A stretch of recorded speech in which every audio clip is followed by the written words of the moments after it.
सभी पत्रकार साथियों का आज की इस प्रेस कॉन्फ्रेंस में सबसे पहले बहुत बहुत स्वागत है। सबसे पहले मैं आज अपनी बात रखने से पहले सिरसा के लोगों को बहुत बहुत बधाई देना चाहता हूं कि आपने एक ऐसी सरकार जो आम लोगों की आवाज़ सुनती नहीं है, एक ऐसी सरकार जो झूठ की कहानी पर टिकी हुई है, एक ऐसी सरकार जो अपने एसी कमरों से बाहर नहीं निकलती, गरीबों के जो दिक्कतें उनको समझती नहीं है, एक ऐसी सरकार को, ऐसे मुख्यमंत्री को, अहंकारी मुख्यमंत्री को मुंह तोड़ जवाब दिया। और जब मुख्यमंत्री यहाँ जनसंवाद करने के लिए आए तो आपने उनको साफ तौर पे ये बता दिया, बिल्कुल साफ साफ शब्दों में सिरसा की जनता ने ये बता दिया कि अगर आप जनता की बात पे बात करने के लिए आए हैं, जनता के साथ संवाद करने के लिए आए हैं, तो जनता के सवालों का सामना आपको करना पड़ेगा, वरना ये जनसंवाद का ढोंग बंद कीजिए। और मैं बधाई देता हूँ सिरसा की जनता को कि ये पहचानते ही कि वो एक्सपोज हो गए हैं, पूरी तरह से सरकार एक्सपोज हो गई है, मुख्यमंत्री ने अगले 1 महीने के लिए अपने जनसंवाद कार्यक्रम पर रोक लगा दी है। ये श्रेय सिरसा की जनता को जाता है कि वरना ये झूठ का प्रोपेगेंडा चला करके पूरे प्रदेश में घूम के ये कहते कि हमने तो लोगों की सब समस्याएं भी सुन ली और उनको हल भी कर दिया। जबकि सच्चाई ये है कि जो भी अपनी समस्या लेके मुख्यमंत्री जी के सामने कुछ भी बोला, कुछ भी सवाल उठाया, उसको मुख्यमंत्री जी ने अपमानित किया। मैं तो ये कहूँगा कि सिरसा की जनता को अपमानित करने का प्रयास किया प्रदेश के मुख्यमंत्री ने, जिसका मुंहतोड़ जवाब सिरसा की बहादुर जनता ने दिया। आज भी हम धरने पर, अभी कुछ देर पहले मैं जा कर के आया, जो आम आदमी पार्टी ने धरना किया है परिवार पहचान पत्र को लेकर के, और उसमें जिस तरीके का षड्यंत्र पूरे प्रदेश में किया गया, पहले एक प्रॉपर्टी आईडी के नाम पे प्राइवेट कंपनी को ठेका दिया गया और उस प्राइवेट कंपनी ने सबके प्रॉपर्टी आईडी की ऐसी तैसी करके रख दी, और उसके बाद लोग अपने फॉर्म लेके उसमें करेक्शन कराने के लिए जगह जगह सरकारी दफ्तरों में घूम रहे हैं। उसके बाद परिवार पहचान पत्र के नाम पे जो षड्यंत्र किया गया, जिस तरीके से जनता को परेशान किया गया, आने वाले दिनों में उसका खुलासा करेंगे, आने वाले दिनों में उसको पूरी तरह से एक्सपोज करेंगे। जो हमारी जानकारी है उसके अनुसार ये जो काम दिया गया परिवार पहचान पत्र का पूरा करने के लिए, बनाने के लिए, इसमें एक बड़ी साजिश के तहत भारतीय जनता पार्टी ने अपनी सोच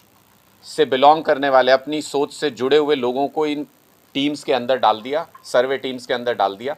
और उन्होंने जो भी उनकी पार्टी का वोटर उनको नज़र नहीं आया, समर्थक नज़र नहीं आया, उन्होंने जो विपक्षी लोग हैं या जो सरकार के खिलाफ आवाज़ उठाते हैं, चुन चुन के उनके प्रॉपर्टी आईडीज़ के अंदर गड़बड़ की, जिससे उनकी सरकारी सुविधाओं में, उनकी पेंशन में, उनके बाकी फ़ायदों में रुकावट आ सके, वो परेशान हो सकें। मुझे लगता है कि आज से पहले किसी भी लोकतांत्रिक सरकार में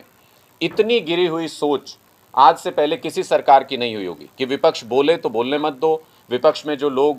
अपनी सरकार के खिलाफ हैं या विपक्ष के साथ हैं उनको आप तरह तरह से हरेस करो। ये सारी चीज़ें अब जनता के सामने धीरे धीरे आ रही हैं।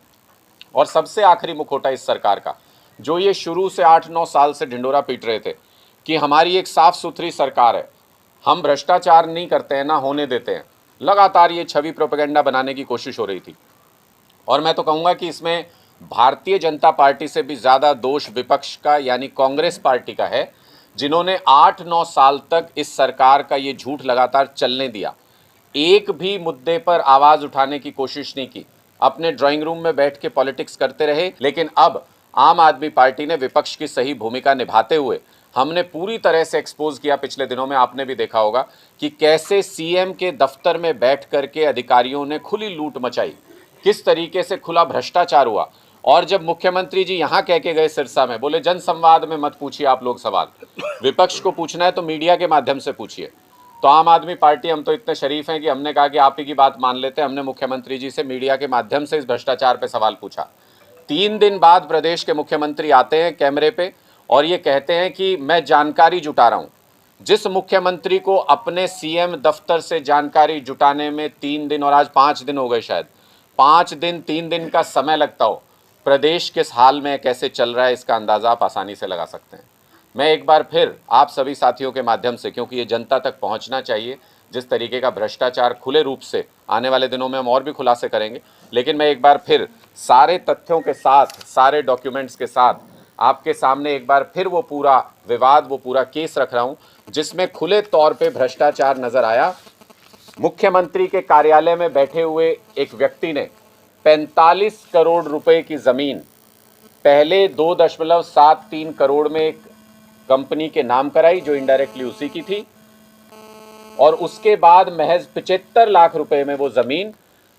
सीएमओ में बैठे हुए अधिकारी की पत्नी और बेटे की कंपनी के नाम हो गई। आप देखिए किस तरह की खुली लूट है। आप उस वक्त पद पे मौजूद हैं,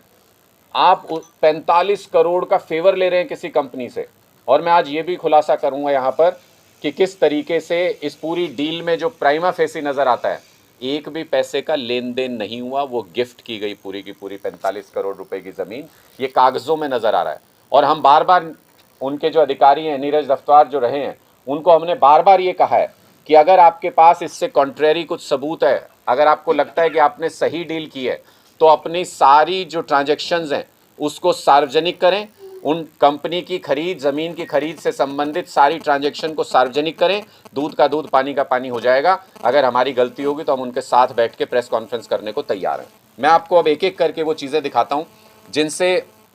पूरी तरह से शक की जो सुई है वो सीएम कार्यालय की तरफ, कि बिना बड़े अधिकारियों, बिना बड़े राजनेताओं की मर्जी के कोई अधिकारी इतनी खुली लूट नहीं कर सकता। 45 करोड़ रुपए की कीमत की 9 एकड़ जमीन उन अधिकारी ने एक इनडायरेक्टली एक कंपनी को पहले खरीदवाई 2.73 करोड़ में, जिसका सीधा मतलब क्या कि लगभग 3 करोड़ भी अगर आप मान लें तो 42 करोड़ रुपए कोई कंपनी अपनी प्रॉपर्टी को कम कीमत पे क्यों बेचेगी। इसका मतलब 42 करोड़ रुपए भ्रष्टाचार के रूप में, रिश्वत के रूप में किसी बड़े काम के लिए दिए गए, और वो बड़ा काम क्या है ये सवाल भी हमने मुख्यमंत्री से पूछा था। अब वो 3 करोड़ रुपए, 2.73 करोड़ रुपए जो दिए गए, उसकी सच्चाई मैं आपको दिखा रहा हूँ। जब ये ज़मीन खरीदी गई, जिस जगह पे ये ज़मीन है, ये सेज है पूरा, उसके डॉक्यूमेंट भी मैं आपको दिखाऊंगा। इनके ब्रोशर में है कि 5 करोड़ रुपए का रेट प्रति एकड़ वहाँ चल रहा था, उस हिसाब से 45 करोड़ मार्केट प्राइस है। जब ये डील हुई 2.73 करोड़ रुपए में, ये 25 मार्च 2022 को 25 मार्च 2022 को ये डील होती है। ये जो सेज जिस कंपनी का है उससे एलएलपी के नाम पे ये ज़मीन की जाती है, 2.73 करोड़ रुपए में ये डील होती है। लेकिन आपको सरप्राइज होगा ये जान के कि 25 मार्च को ये डील हो गई, ये रजिस्ट्री साइन हो गई, सेल डीड साइन हो गई, और पहला चेक जो पेमेंट का दिया गया उस पर तारीख भी 25 मार्च 2022 है। आप सब लोगों ने प्रॉपर्टी में ट्रांजैक्शन किए होंगे किसी न किसी रूप में। मुझे आज तक हिंदुस्तान में कोई ऐसा व्यक्ति नहीं मिला जिसने 1 रुपया भी एडवांस लिए बिना 45 करोड़ रुपए की ज़मीन की रजिस्ट्री करा दी हो किसी दूसरे के नाम। अपने भाई के नाम भी नहीं कराते लोग आजकल। ये क्या फेवर है, इतना कितना विश्वास है कि चेक के ऊपर इन्होंने पहला चेक, और वो भी एडवांस चेक 44 लाख रुपए का,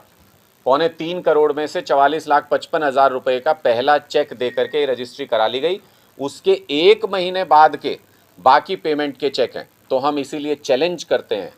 नीरज दफ्तार जी को, सीएमओ दफ्तर को भी, कि अगर वो पाक साफ निकलना चाहते हैं तो इन ट्रांजैक्शन को सार्वजनिक करें कि ये चेक कब लगे, कब कैश हुए। उसके बाद हम इस पर चर्चा करने के लिए तैयार हैं, एक मंच पे बैठने के लिए तैयार हैं। लेकिन उससे भी सरप्राइजिंग बात ये कि ये ज़मीन तो आपने मार्च में उस कंपनी के नाम डील कर ली, 15 अप्रैल को इस कंपनी ने सीएलयू के लिए अप्लाई किया। मुख्यमंत्री जी के दफ्तर में उस वक्त नीरज दफ्तार जी काम कर रहे थे, प्रिंसिपल ओएसडी थे, बहुत ही महत्वपूर्ण पोजीशन पे थे। महज 12 वर्किंग डेज के अंदर लेटर ऑफ इंटेंट सीएलयू को लेकर के रिलीज कर दिया गया, पार्टी को भेज दिया गया 4 मई को, यानी 19 दिन। और अगर वर्किंग डेज में देखें तो सिर्फ 12 दिन के अंदर, जिसके लिए महीनों चक्कर काटते रहते हैं लोग, वो काम इनका महज 12 दिन के अंदर सुपर फास्ट स्पीड से हुआ। कहीं से तो जैक लग रही थी, कहीं से तो सिफारिश लग रही थी। सीएम साहब को स्पष्ट करना चाहिए कि वो सिफारिश किसकी थी, किसने ये गोलमाल किया है। और उसमें भी सबसे इंटरेस्टिंग बात, सबसे महत्वपूर्ण बात, कि जब 4 मई को ये एलएलपी दफ्तार जी की पत्नी और बेटे के नाम पर ट्रांसफ़र की गई 4 तारीख को, उससे ठीक 4 मई को इनको वो मिला, सीएलयू मिला, और उससे ठीक 2 दिन पहले सीएलयू जब मिलने वाला था, हो गया होगा कन्फर्मेशन ऊपर से कि आ रहा है आपका सीएलयू, उससे ठीक 2 दिन पहले ये कंपनी हैंडओवर कर दी गई दफ्तार जी की पत्नी को और उनके बेटे के नाम पे, सिर्फ 75 लाख रुपए के ट्रांजैक्शन में।